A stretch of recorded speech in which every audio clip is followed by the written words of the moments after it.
সেই সময় আমাদের ইয়েতে অ্যাকাউন্ট সেকশনে ছিলেন সুধীর চন্দ্রপাল, অত্যন্ত হ্যান্ডসাম, বিত্তবান এক মানুষ, দামি প্যান্ট শার্ট পরতেন এবং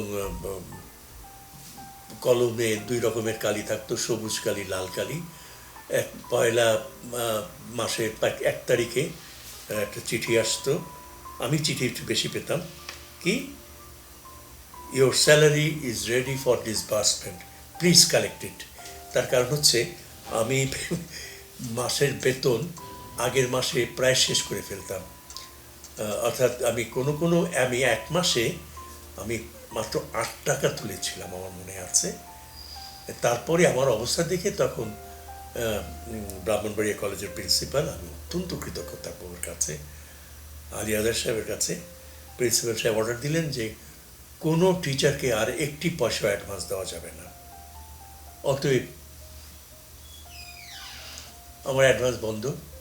আমি স্বয়ং প্রিন্সিপালের কাছে গিয়ে বললাম যে স্যার, আমাকে টাকা দিতে হবে, আমি ঢাকা যাব, আম্মাকে দেখতে যাব, ইত্যাদি ইত্যাদি। উনি তখন আবার সেই সুধীর পালকে ডেকে বললেন যে চৌধুরী সাহেব কিছু টাকা লাগবে, দিয়ে দেন। আমি একটা সবুজ চিঠি পেয়েছিলাম 1971 সনে। এসি পাল কলকাতায় ছিলেন না, কোথায় যেন থাকতেন তিনি, পশ্চিমবাংলারই কোথায় যেন থাকতেন।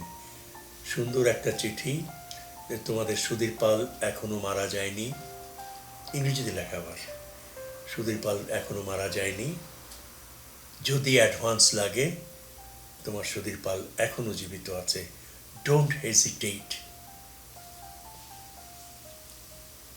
অনেক মানুষের সেবা যত্নগুলো পেয়েছি।